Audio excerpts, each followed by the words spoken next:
we're going to hear a retirement speech from Senator Jeff Hayden. Well, thank you, Mr. President.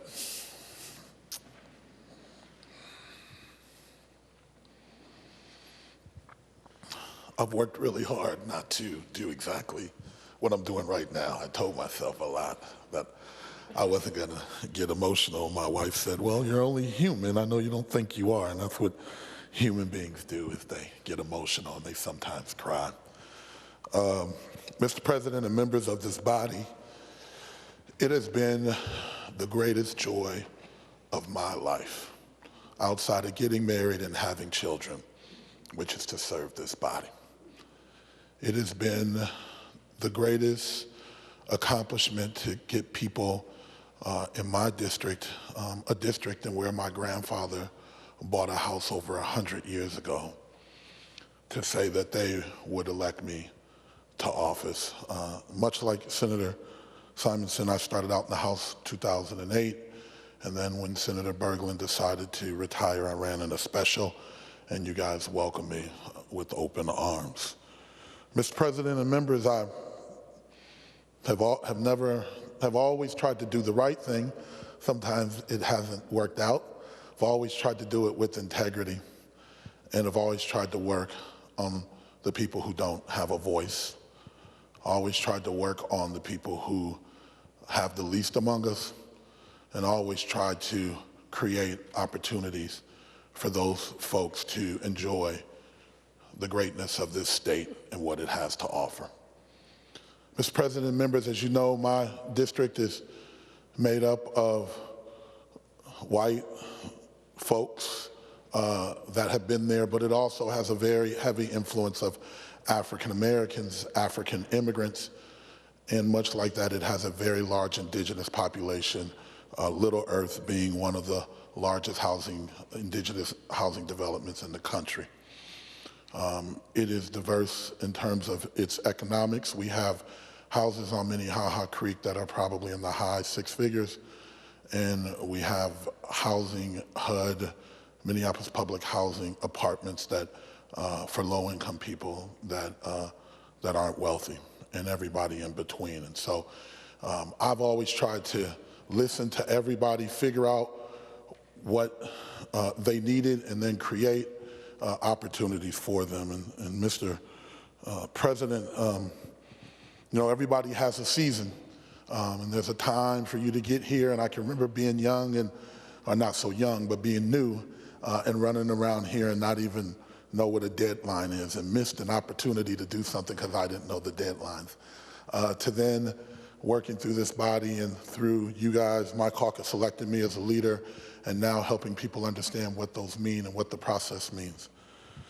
Mr. President, I worked with you and all of you here and helped lead the first state's minimum wage in over a decade.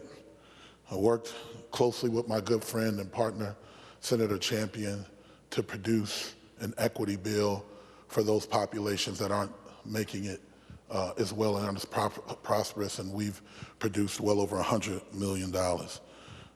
I worked closely with all of my colleagues on health care, and though it was a bumpy ride with the exchange, and many of you were here, the health care exchange, I worked closely bipartisan and with the governor's office to create what we think is a nation-leading exchange program where people are getting health care all throughout the state because of it. And it is really meaningful because in the time of COVID and where people are losing their jobs, are getting sick, we can feel proud in Minnesota that we have a system that works.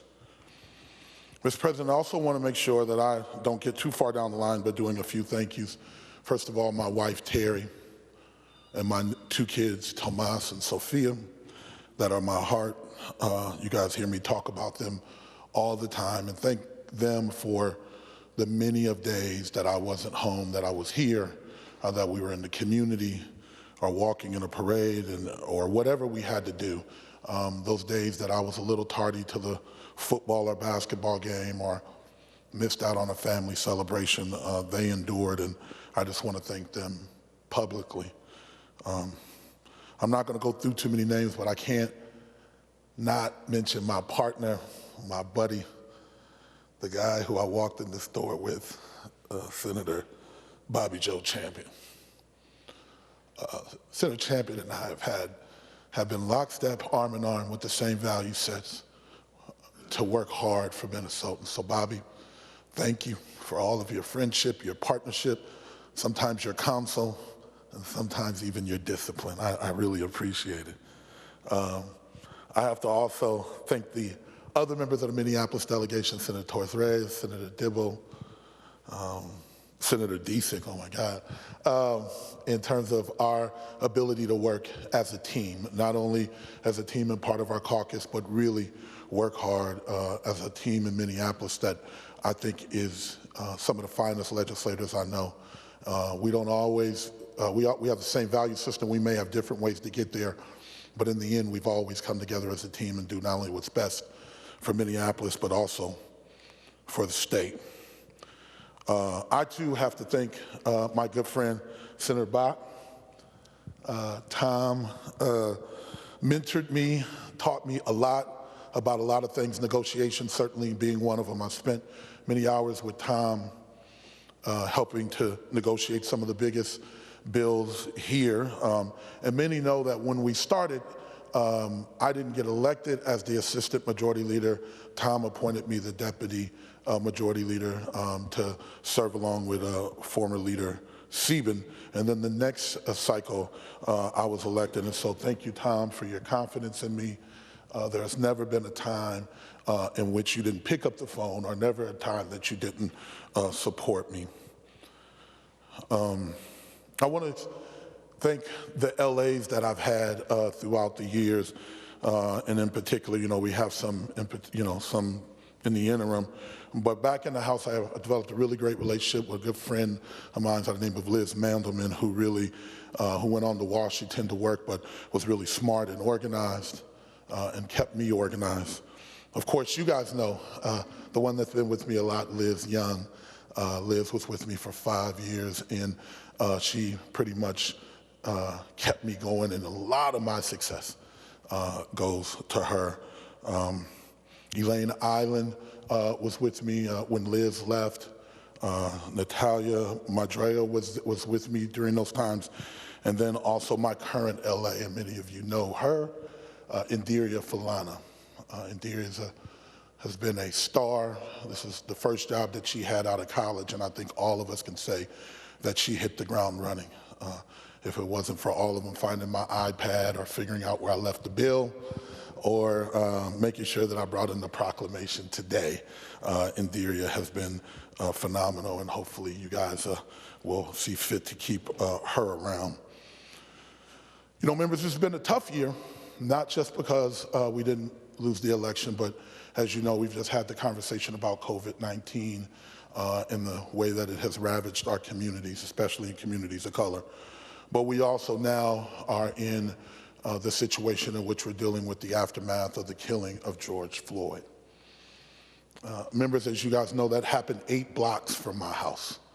And everything that you saw was in Senate District, most of it in Senate District 62, the bulk of it, a lot, Senator Torres Reyes, Senator Champion, Senator Pappas, but a lot of that happened. Even the homeless encampment in Powderhorn Park is in the middle of our district. So we spent a lot of time trying to figure this out. And I want to thank my colleagues in this body for the law enforcement reform that we were able to get. We feel like we need to do more, but this certainly was a first step, and I know that wasn't, it was risky for some members of this body to vote for this, but I want them to say thank you. Members, these issues are real. I told you before that when I learned how to cross the street, the next thing my mother taught me was how to interact with the police. So we got to take this seriously. We got to recognize that we all have different lived experiences, that we are not all treated equal. We think that we want to be. I know that that's what people want, but we're not. And so when I leave, or I won't be back next year, you might see me hanging around maybe just because I might want to follow some things, but I certainly won't have the opportunity to pick up this microphone. I would hope that we would continue to move forward on law enforcement reform and do more to protect people's lives and to make sure people are protected. I would hope that that bill that Senator Champion passed here 3 years ago, or 3 times in a row, or 2 bills in particular, one on driver's license for all and voter rights restoration. I would hope that we would help Senator Champion next year get that over the line. There's far too many people that are being victimized because they don't have their rights, far too many people who have made a mistake in their life, and we put a scarlet letter on them. So I would hope that we would pass those bills. I know that there'll be new ideas and new bills, new thoughts, but I would hope that we would pick up some of those off the table. Remember, one bill that's really close to me, and a big shout out to my family, my parents, Peter and Joyce, and my mother, Judith, is the Taylor Hayden Memorial Bill. The Taylor Hayden Bill to prevent violence. As you know, 4 years ago, my sister was killed in Atlanta, Georgia by a stray bullet of people who were shooting indiscriminately. She was a graduate of Wayzata High School and a proud graduate of Prairie A&M University and was just starting her career, and it was cut tragically short. Members, I know we have these bills about gun ownership and the Second Amendment. This has nothing to do with that. This has something to say that we should get out to our young people and help them think about the choices that they make, and hopefully they'll make better choices so that we won't have more Taylors. I would hope that we could work together, and if it's not called the Taylor Bill, but call it whatever we want, but members, we can no longer kind of have these partisan bickering arguments about gun violence in our community. If it can happen to my family, it can happen to yours.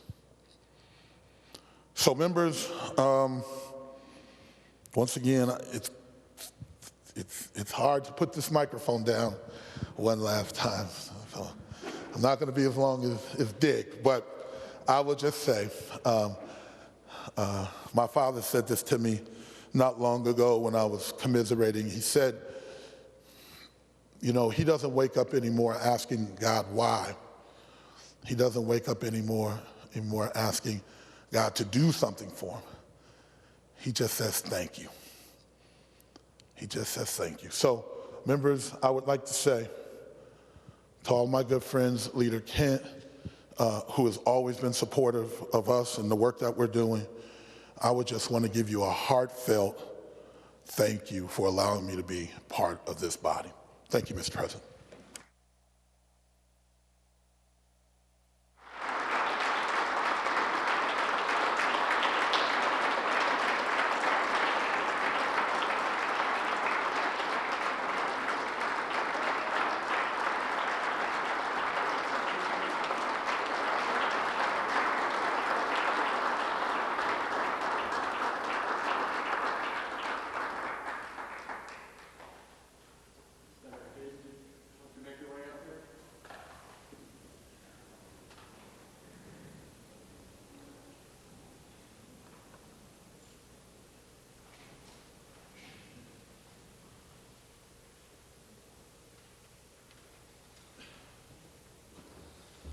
All right, Senator Hayden, Jeff Hayden, 2011 to 2020, in recognition of your dedication and service to the people of the state of Minnesota through your accomplishments in the state Senate.